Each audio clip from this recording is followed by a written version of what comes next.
In this video, I'm going to show you a new way to propagate the butterfly bush. These are the Buddleias. I split the video into two parts. In the first part, I'll explain what I did last year to multiply these butterfly bush and show you the results. And then in the second half, I'll actually go through the steps and show you how to do it. Now, butterfly bush can be invasive in some areas, so check with other local gardeners to see if you should be growing it in your area. Sometimes they seed around a lot. Now, there are some newer cultivars out that don't seed so much, so you could try those. I'm in zone 5, and butterfly bush grow a little weird in our climate. So this is a shrub, but the top part is not hardy in our winters, but the root is hardy. So we treat these like perennials. During the winter, the top part will die down in most years. If we have a very mild winter, it might actually survive, but usually it gets killed. So I come along here in the early spring and I cut it right to the ground.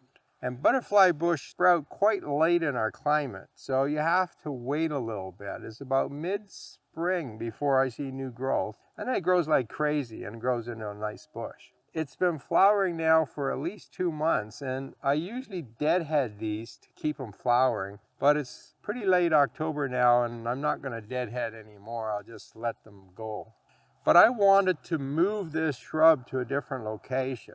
But rather than try to dig this thing out, which is going to have a big root system, I wanted to propagate it. I wanted to make cuttings of this plant, grow the cuttings, and then put them in a new spot. Now, one of the interesting things about butterfly bush, at least in our climate, is that it continues to grow until the cold stops it. It's not like most bushes. They have this growth period like lilacs, right? They flower early, then they grow, and by midsummer, they're pretty much finished their growing. Then they harden off and get ready for winter. These plants don't do that. Every place I look, there's new shoots coming. This plant is ready to keep growing, and it doesn't care, or it doesn't know that it's going to get cold. Now, I could have taken cuttings of this plant early in the year, but last year I tried something different. I took cuttings around the 1st of October, and then I took them in the house and grew them under lights. And they grew really well. By spring, I had good-sized plants to come outside, and they've grown so well that they've actually flowered this summer. Let's go have a look at those right now. Now, it probably looks like I've got nothing but weeds here, but this is actually a new shrub garden. This area was full of buckthorn. It was so thick I couldn't walk in here. This was an old ash, and it got killed by the ash borer, so I cut it down. And then over the last couple years, I've been cleaning it out, getting rid of all those buckthorns, trying to get rid of some of the weedy plants, and I'm slowly planting shrubs. A lot of them went in a year ago, but the butterfly bush all went in this fall. There's one right here, another one here, another one there and there. So let me show you one of these up close.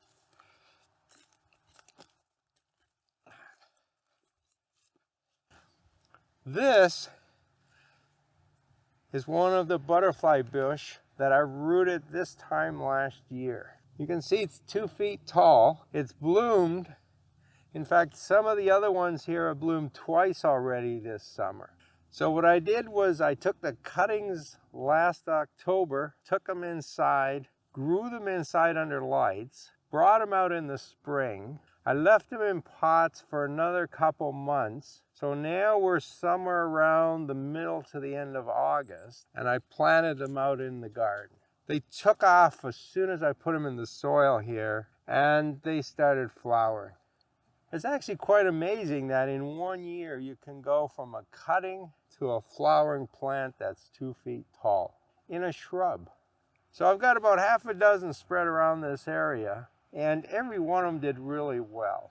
This plant here is called Queen of Hearts. It's a beautiful magenta color. This is its second flowering, so the initial flowers are quite long flower spikes. Beautiful color. I never did get around to deadheading this one. But even though I've left them on and they're starting to make some seeds, it's still flowering again and it's growing a lot. Now this is a semi-dwarf. It grows to about 4 feet tall, so it's not going to get any bigger than this. But the color is just so spectacular and I really don't want to lose it. So sometimes when I have a plant that I really like and it's a named cultivar, I will propagate it, so at least I have 2 in the garden in case I lose one. Now with butterfly bush in zone 5, that's a good idea because sometimes the root dies out and they're just barely hardy. Anyways, I'd like to have more of this.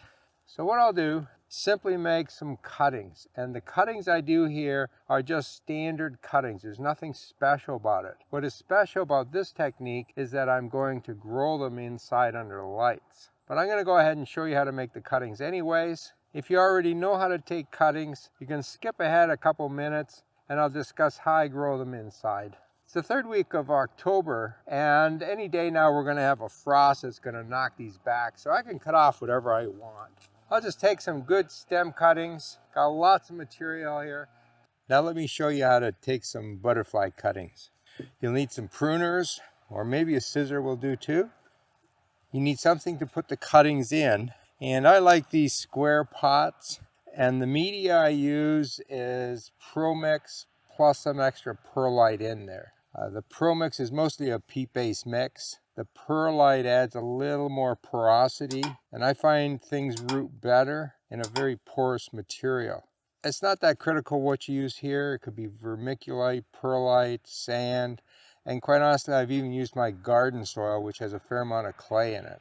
But a more open soil does work better. If you have some rooting hormone, use it. If you don't, butterfly bush don't really need it. These things root quite easily, but if you have it, you might as well use it. And I'll show you how to use this powder form, which is what I prefer. Then you want to make a little greenhouse, and I use these juice bottles with the bottom cut out. And I just stick it on top of my pot. Now I have a greenhouse. Keeps the humidity high inside until it roots. Once it roots, then you take this off because the roots now supply the water the cutting needs. Oh, and one last thing, don't forget to label these things. I'm going to do 2 different butterfly bushes, and once I make the cuttings, they look the same. I won't know which is which. So label everything. All right, let me bring you in close and show you what I'm doing.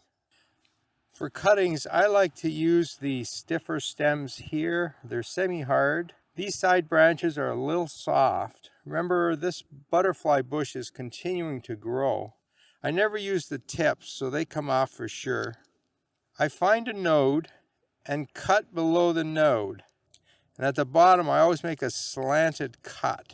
And the way I remember that is that the slant looks like the end of a shovel, and the shovel goes into the soil. So this is the bottom.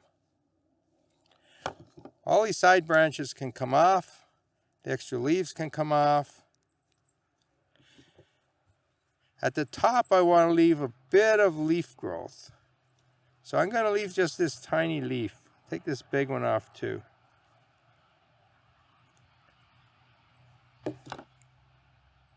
And that's all there is to making a cutting. Now we want to put some rooting hormone on here. I like using a powdered rooting hormone.